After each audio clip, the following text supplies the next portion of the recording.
नमस्कार दोस्तों, 23 अक्टूबर 2020 के daily current affairs burning news discussion में आपका स्वागत है। आज की सारी इंपॉर्टेंट न्यूज़ मैं आपको बताऊंगा।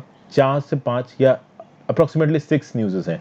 तो आगे बढ़ने से पहले वीडियो पे लाइक का बटन, अगर अब तक आपने चैनल को सब्सक्राइब ना किया हो तो सब्सक्राइब कर लीजिए। इंस्टाग्राम पे फॉलो करके आप अपनी जेन्युइन क्वेरीज को क्लैरिफाई कर सकते हैं और टेलीग्राम ग्रुप ज्वाइन कर लीजिए अगर आपको इस लेक्चर की पीडीएफ चाहिए।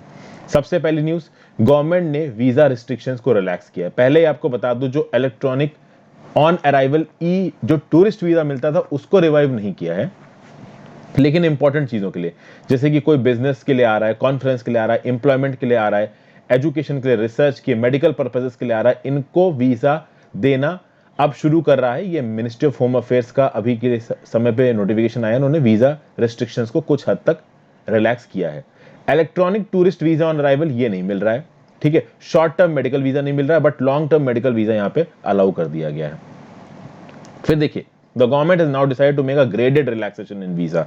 तो धीरे धीरे ये जो टूरिस्ट वीजा है ये भी रिलैक्स किया जाएगा। एक बार कोविड-19 के केसेस और इंडिया में कम होने शुरू होते हैं तो दुनिया भर में जो मोबिलिटी है वो फिर से शुरू होगी। पहले तो थी ही, कोविड-19 के चलते बंद हो गई थी।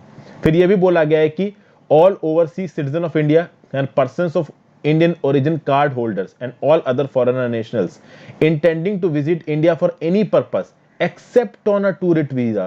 तो टूरिस्ट वीजा के अलावा बाकी पर्पसेस जो कि काफी इंपॉर्टेंट माने जाते हैं, बिजनेस, एम्प्लॉयमेंट, मेडिकल, इनके लिए आप एयर से आ सकते हो और वाटर रूट से आ सकते हो, जो भी ऑथराइज्ड एयरपोर्ट्स हैं, सीपोर्ट, इमिग्रेशन चेक पोस्ट है। इसके अंदर आप वंदे भारत मिशन की फ्लाइट्स इस्तेमाल कर सकते हो। एयर ट्रांसपोर्ट जो बबल अरेंजमेंट्स चल रहे हैं अभी के लिए कुछ कंट्रीज के साथ, उनको इस्तेमाल कर सकते हो। तो अभी के लिए इलेक्ट्रॉनिक वीजा, टूरिस्ट वीजा और short term medical visa applied नहीं है, अलाउड नहीं है। हाँ, मेडिकल वीजा आप ले सकते हो लॉन्ग टर्म अपने मेडिकल अटेंडेंस के साथ अलग से। पहले जो शॉर्ट टर्म मेडिकल वीजा दिया जाता था वो हट गया है, ठीक है। आप अलग से अप्लाई करिए मेडिकल वीजा के लिए।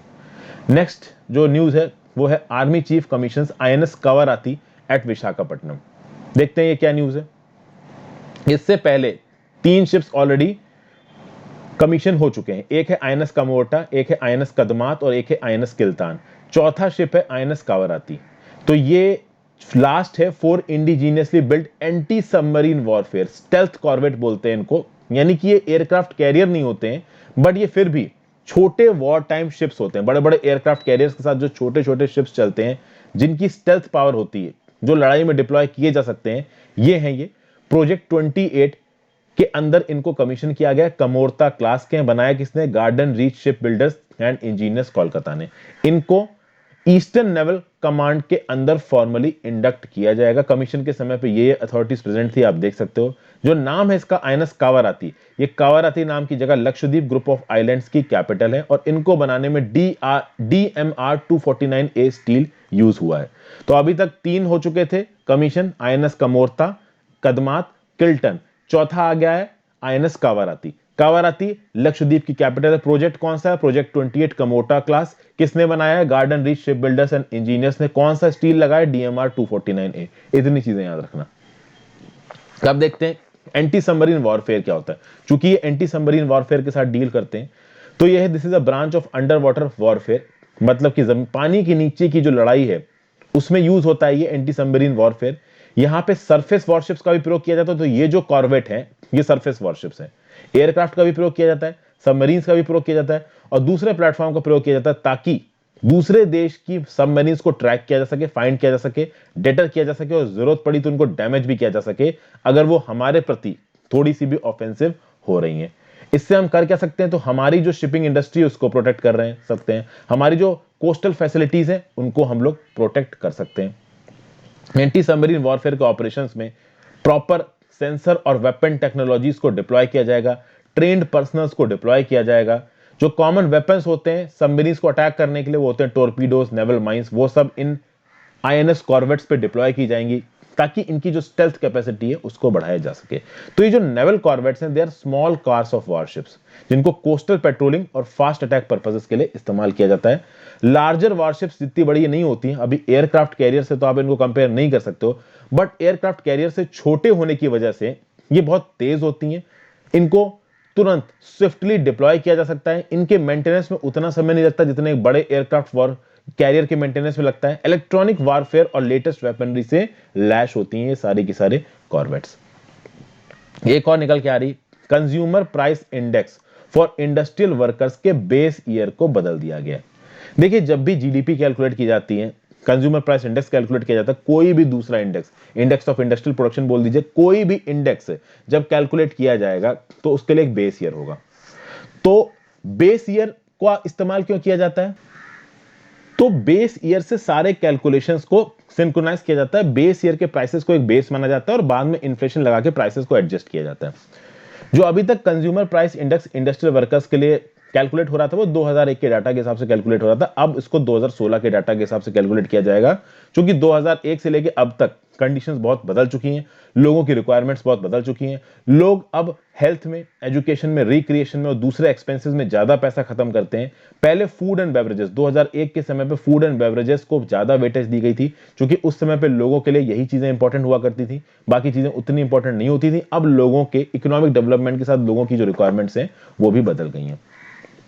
अब यहां पे बात यह है, the linking factor of the new series to the old series was 2.88, something which employer federation has raised in consultation. देखिए, लिंकिंग क्या होता है, what is this linking factor?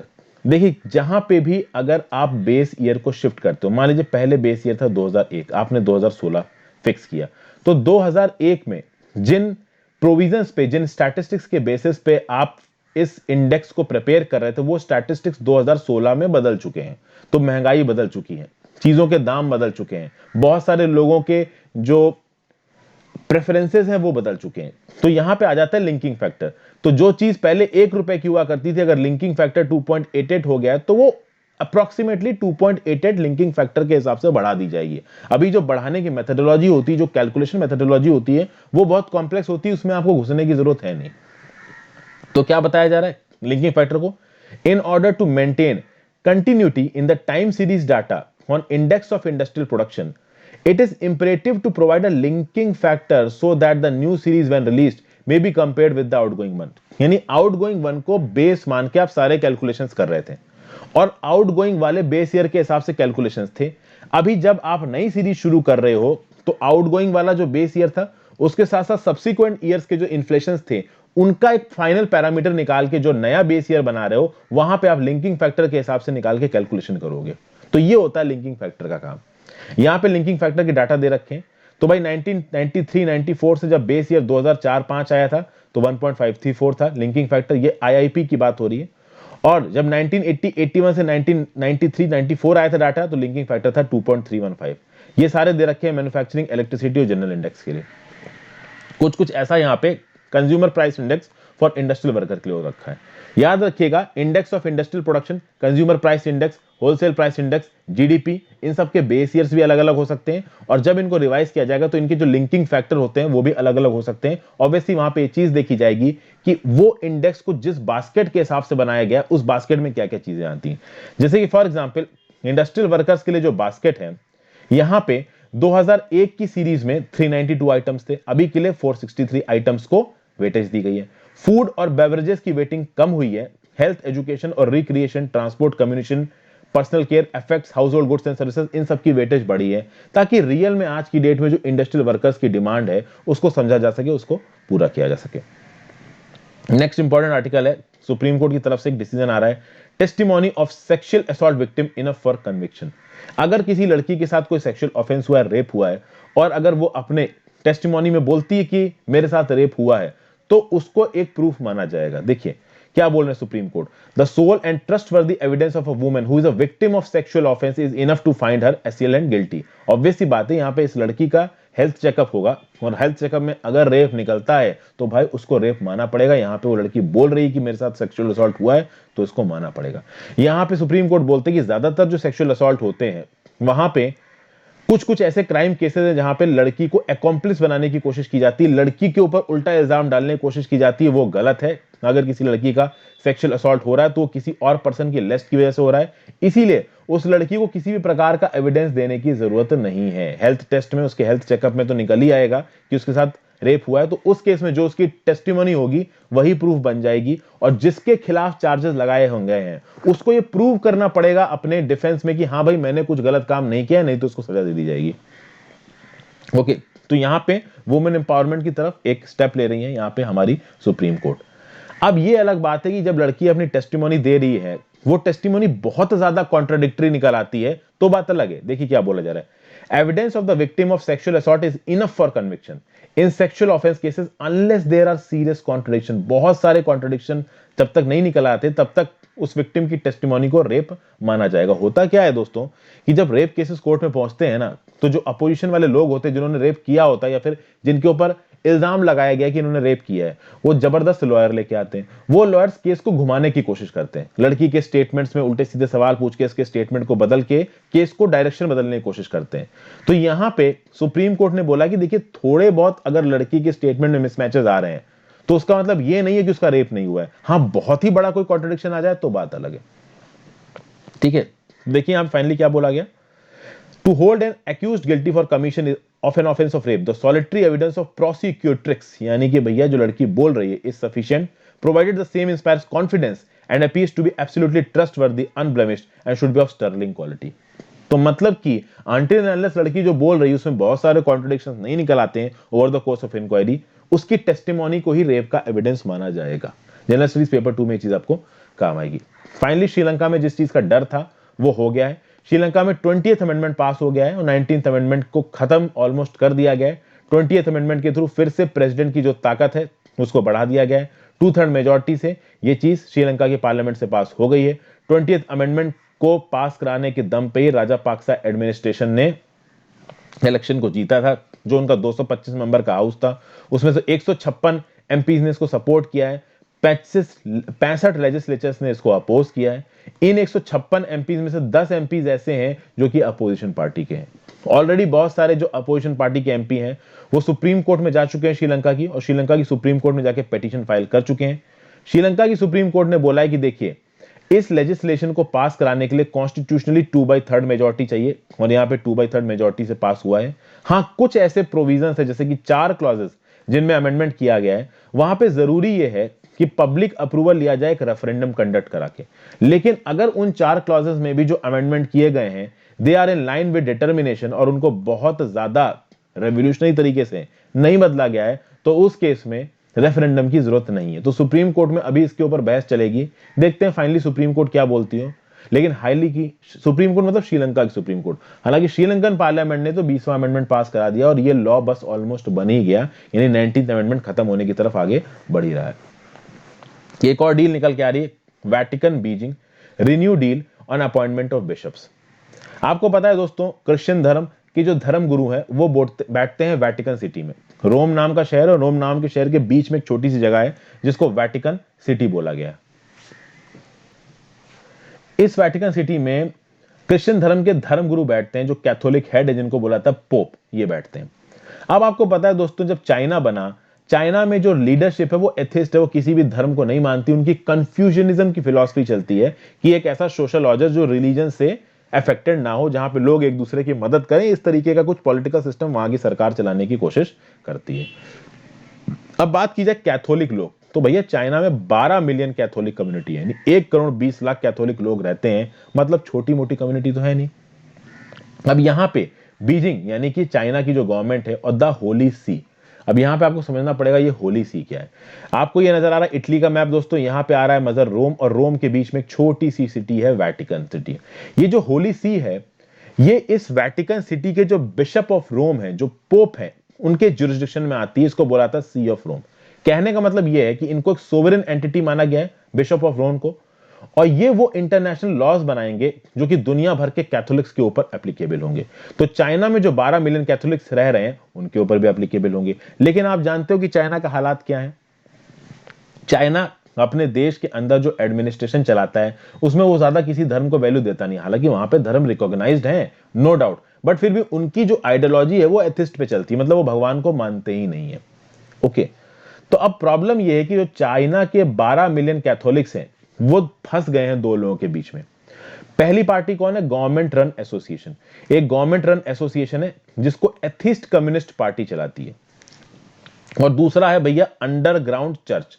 ये जो अंडरग्राउंड चर्च है वो गवर्नमेंट रन एसोसिएशन के साथ अपने आप को एफिलिएटेड नहीं मानती, वो अपने आप को पोप के साथ एफिलिएटेड मानती है। तो यहां पे ये जो अंडरग्राउंड चर्च चल रही थी चाइना के अंदर, इनका ये कहना था कि जो रोम में बैठी हुई वेटिकन सिटी के अथॉरिटीज हैं ये चाइना के गवर्नमेंट के साथ किसी भी प्रकार की डीलिंग ना करें। लेकिन वेटिकन सिटी में जो बैठे हुए पोप है उनको यह समझ में आया कि एक प्रोविजनल एग्रीमेंट साइन करना चाइना के साथ बहुत जरूरी है, क्योंकि चाइना के ऊपर दबा के कुछ होने वाला है नहीं। तो 22 सितंबर 2018 को वेटिकन सिटी यानी कि पोप ने बीजिंग के साथ एक एग्रीमेंट किया और यह बोला गया कि ठीक है, अपॉइंटमेंट ऑफ बिशप्स, और कौन से अपॉइंटमेंट ऑफ बिशप्स, जो चाइना के अंदर चर्च चल रहे हैं वहां पे जो बिशप्स या धर्म गुरु का अपॉइंटमेंट होगा वो वेटिकन सिटी के ऑफिशियल्स और चाइना की कम्युनिस्ट पार्टी ऑफ इंडिया के कम्युनिस्ट पार्टी ऑफ चाइना के ऑफिशियल्स बैठ के डिसाइड करेंगे कि चाइना के अंदर जो कैथोलिक कम्युनिटी के चर्च हैं उनमें बिशप्स किसको बनाया जाएगा। तो ये 2018 में एग्रीमेंट हुआ है और 2020 में इसको 2 साल के लिए रिन्यू किया गया है। तो वहां पे जो अंडरग्राउंड चर्च है, चाइना में जो अंडरग्राउंड चर्च है, जो कि चाइना की ऑफिशियल एजेंसी से अपने आप को एफिलिएटेड नहीं मानते। चाइना में एक state run Chinese Catholic patriotic association है। इसके पास ये ताकत है कि ये डिसाइड कर सकती है कि भाई कौन कौन से बिशप्स को अपॉइंट किया जाएगा चाइना के चर्चेस में। तो वहां पे बहुत सारे अंडरग्राउंड चर्चेस चलते हैं जो कि इस अथॉरिटी को नहीं मानते हैं। तो अंडरग्राउंड चर्चेस बोलते थे कि जो वेटिकन सिटी में जो पोप बैठते हैं वही हमारे धर्म गुरु और हम केवल उनकी बात मानेंगे। लेकिन पोप खुद बीजिंग की सरकार के साथ एग्रीमेंट कर रहे हैं, चाइनीज कैथोलिक पैट्रियोटिक एसोसिएशन के साथ एग्रीमेंट कर रहे हैं, और अब चाइनीज कैथोलिक पैट्रियोटिक एसोसिएशन और वेटिकन सिटी में जो पोप के ऑफिशियल है वो साथ बैठ के चाइना के अंदर जो चर्च है उनके बिशप का अपॉइंटमेंट करेंगे। तो चाइना का जो इंटरफेरेंस है उनकी कंट्री में रिलीजन में वो तो चलता ही चलता है।